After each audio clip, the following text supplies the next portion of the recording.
just give it to me, give it to me, oh, give it to me now. Hi guys, welcome back to my channel. If you're new here, my name is Siani and I'm currently an MHC LP in New York, currently getting my license hopefully this year. So I wanted to get into the topic of the real of having a specialty and jobs. To start, I wanted to talk about what is your specialty. Basically kind of like what they don't teach you in school. So I wanted to reiterate that in school, we choose to be a mental health counselor, and they're more on a general term or general side of things. So you don't really get like specific in anything. And it's great because that means you can go into many jobs because it's a general term. But because of it, we don't really dive in too much into specific diagnosis. Like we hear about ADHD, depression, anxiety, schizophrenia, so and so, but we don't really go too much in depth to really make it be a specialty.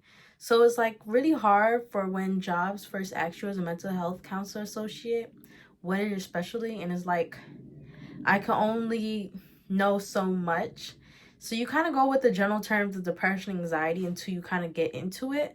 But I do want people to understand that because we are general, it's easy to have imposter syndrome for a lot of the diagnosis because we want to make sure that we are providing things that we know. So we had to rely, of course, on internship and school. I definitely want to tap into how to find your specialty. We can try populations before school ends. So use your internship to the fullest.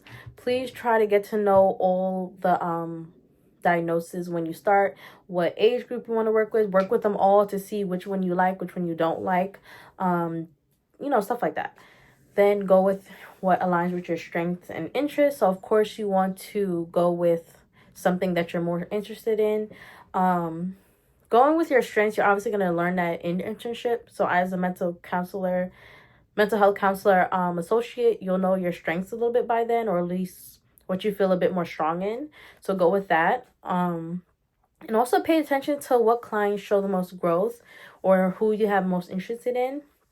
If you notice that you tend to get better results with someone with depression, like they're easier to get out of it with you, then you know that's probably your strong suit and something you want to use for your specialty. That you have the proof to kind of back you up, and it makes you feel a bit better and less as an imposter. Then, of course, you can always seek out extra trainings to get certified in them, such like that. But there's only so much training you can get. At the end of the day, you do have to go out and just experience it. And that comes with also the next bullet point of letting it find you. Take your time, just go with, not to say go with the wind, but just take on each opportunity that come and see if you like it. Don't go looking out for it. Sometimes it'll just show up. You can always just pay attention to what made you become a therapist in the first place, where you had a depressive friend and, you've seen that you want to help them. And now you just want to work at depressive population, or you started taking it up because you have a younger brother and you just want to help the younger population. So stuff like that can kind of help you figure it out. So just remember why you wanted to become a therapist, and that can kind of help you with what population and what specialty you want to have. And please make sure you pick out ones that don't lead to burnouts. If you know that you have to put a lot of extra work when it comes to it, try not to stick with it, to be honest. Like, if like with depression, it's very hard for you to, if you take on emotional toll when it comes to it, slide away from the depressive population. I wanted to get into this topic because obviously when you're looking for your specialty and the population you want to work with, I definitely want to tap into this topic because it's extremely important. Especially with all, like, of course you're trying to find jobs, and there are a lot of jobs out there like hotline support, talk therapy, where I work with suicidal people. I want to bring up the topic, do I think mental health counselor associates should work with people who are suicidal? I don't think so, to be honest, but it depends on who you are. There are people who can handle it even with all the life experience that they have, so it's completely understandable why they feel like I can do this. So the question that you should be asking yourself is, Do I think I can handle the weight of it? Can you take accountability for whatever happens, whether it's your fault or not, you know? Can you bear the weight of that, of if anything was to happen, or would you take it into your life? Will you experience PTSD due to personal experiences? Yes, you have worked with suicidal people, not worked with them. You have met a lot of suicidal people in your life, or, you know, you had a parent that committed suicide and you feel like, oh, I want to help others in it. Will you get PTSD from someone's situation? Would it remind you of a parent and you start to go crazy over it? So definitely ask yourself. Well, obviously these questions are general terms. You're not going to know until you try, but these are definitely questions to think about first. The next question is, will I burn myself out? Obviously, if you feel yourself being burnt out or it's taking an emotional and mental toll on you, of course, step away. So you'll obviously learn that as well. And do I generally pick myself up when I fall, or do I push myself harder down? Push myself down harder. I don't know. I should gotta fix that question, whatever. But, you know, are you the type of person to keep pointing yourself out, like all your mistakes, and feel guilt and make yourself feel worse and worse about yourself? If you are that type of person, please do not take up that type of job, because God forbid something happen and they commit suicide, or they have suicidal ideation and you're trying and they just don't see it as helpful. Are you going to keep pointing out your own mistakes? And it's like, that means no, do not continue with that job. And also comes with, of course, if you end up leaving the job, there is that guilt there too of, you know, I just let these suicidal people, you know, I couldn't help them to the extent. Will you feel guilty there? So kind of be careful and definitely think about that before taking up the job of, if you were to leave that job, would you be okay? Also think if you have a good support system or a good supervisor. Those are extremely important when it comes to therapy in general, to be honest. Giving therapy. Of course, having a hard day, do you have someone you could talk to about it? Do you have a therapist? Do you have a good supervisor that is actually going to help you during these times? Or will you have no one to talk to about it? So definitely think about that. And another thing is, are you doing it for yourself or for them? Because if you're doing it for yourself, you're going to take everything really personally, whether it's the highs or lows. We're trying to be in a constant state because this is about them, not us. So definitely think, yes, I want to help suicidal people, but are you doing it to find honor for yourself? Are you doing it because you have guilt about something in your personal life and you feel like this will make up for it? Definitely ask these things, because it's extremely important not to take things personal. Obviously, as a mental health counseling associate, we are learning to not take things personal. But if you start working with suicidal people straight off the bat, it's going to make your life harder. So just be a little bit more mindful on making certain decisions. Okay, so now we can get into jobs for future counselors.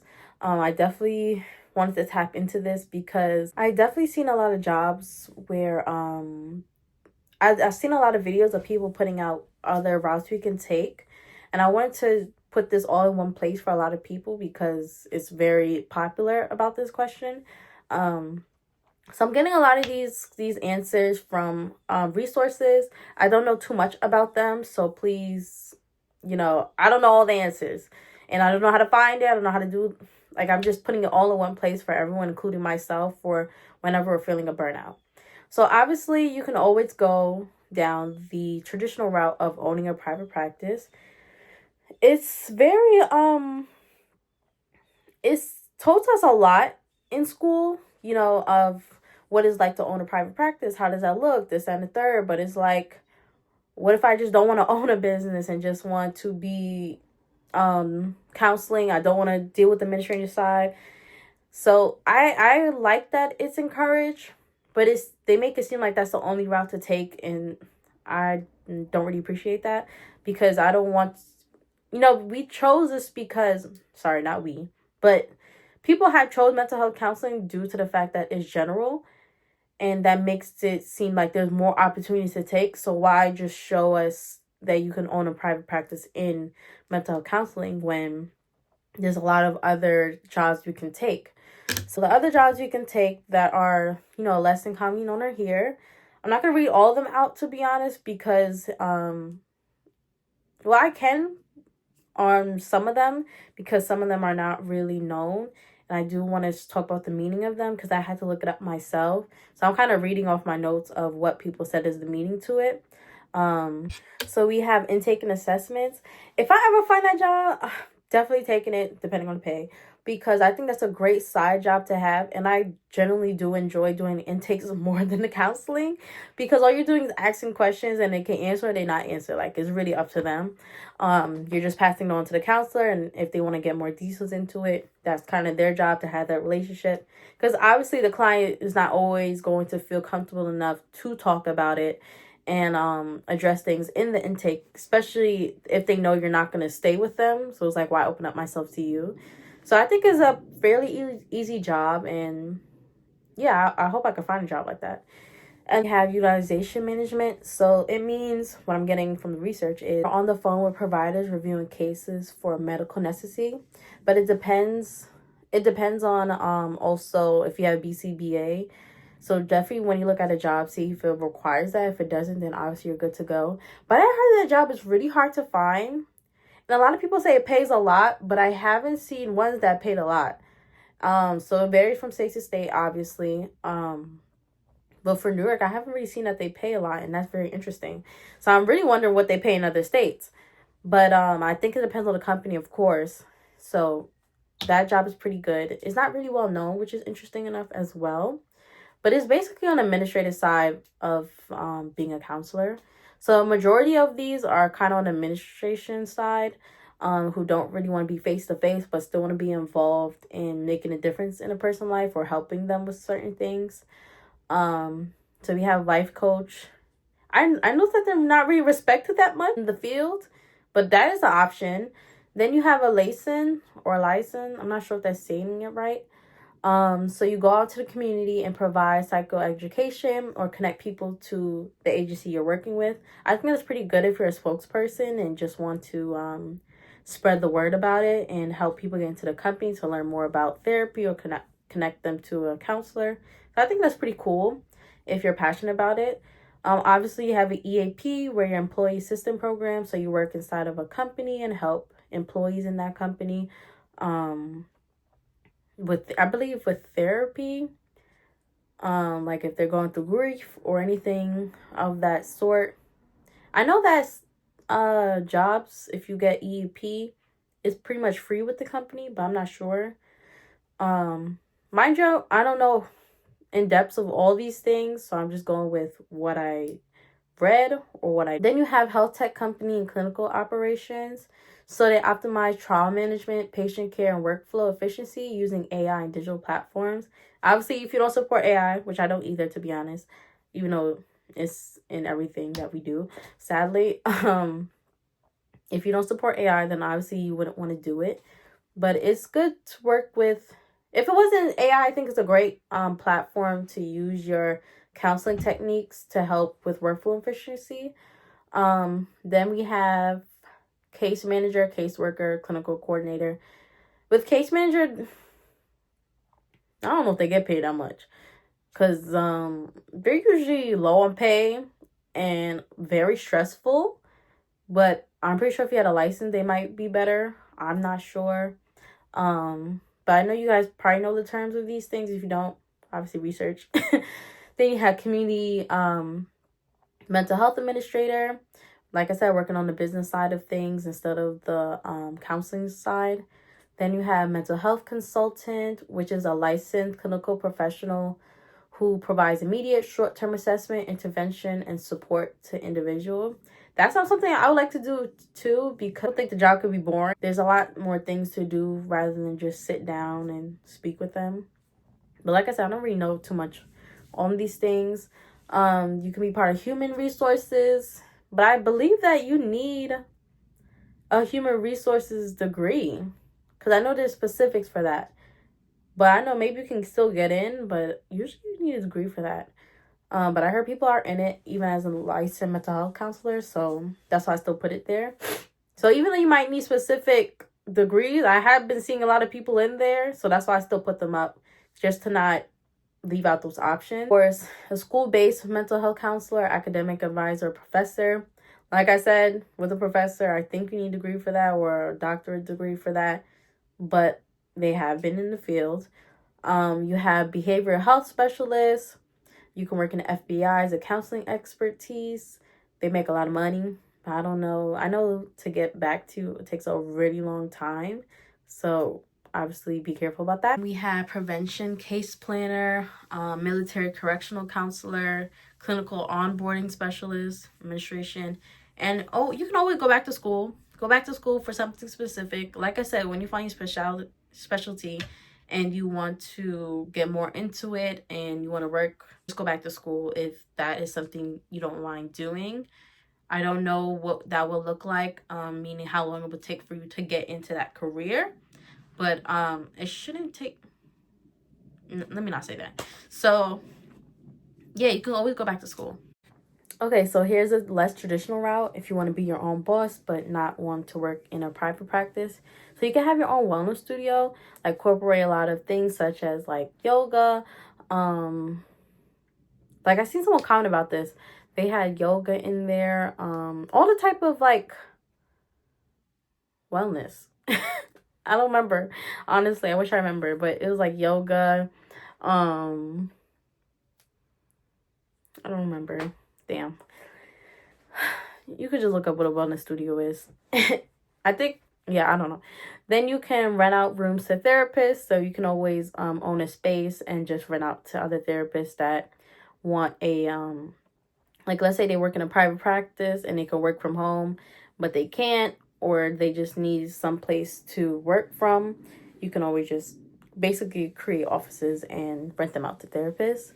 You can always be a physical instructor. I have noticed a lot of mental health counselors end up doing those kind of things, such as yoga, Pilates, anything that's like more physical. I guess they learn these things from, you know, when you're using your brain a lot, you just want to use your body at this point to kind of ease you and make you feel good. It's not like it's a labor intensive job, so that's why it's more likely to find a job that is a bit more body related. You can always do a fun job on the side. You can always do counseling and then have like I've seen a lot of people work at stores and all they do is unpack and pack things, pack stocks. I mean, stock items and do certain things that are, you're working and you're getting money, but there's not a lot of thinking to it. And that's kind of what a lot of counselors be needing. They don't want to think and they want to make sure that it's the most stressless job they can find. So always do that on the side. I've seen a lot of mentorship or supervision groups. You can create that, you know, it's kind of, I don't know how hard it would be to gather therapists who would want that, depending on how much you charge as well. But I think that's a great job to do. Obviously you can use your money to do your dream job. So of course, all the counseling money, like if counseling isn't your dream job, then of course,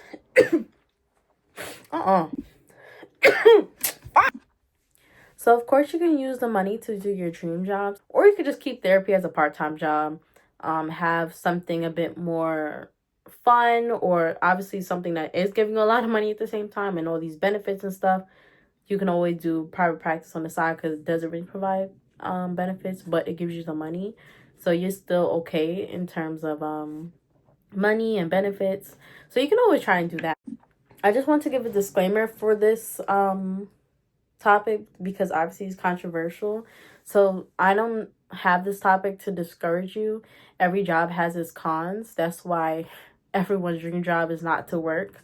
So of course I don't want you to feel discouraged that to become a mental health counselor, because obviously you're gonna hear stories of people being burnt out. I don't want you to be discouraged to become one.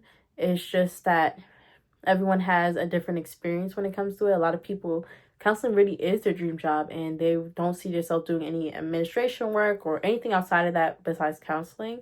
So please don't be discouraged. So like I said, if therapy is your dream job, stick with it. This is for people experiencing burnout.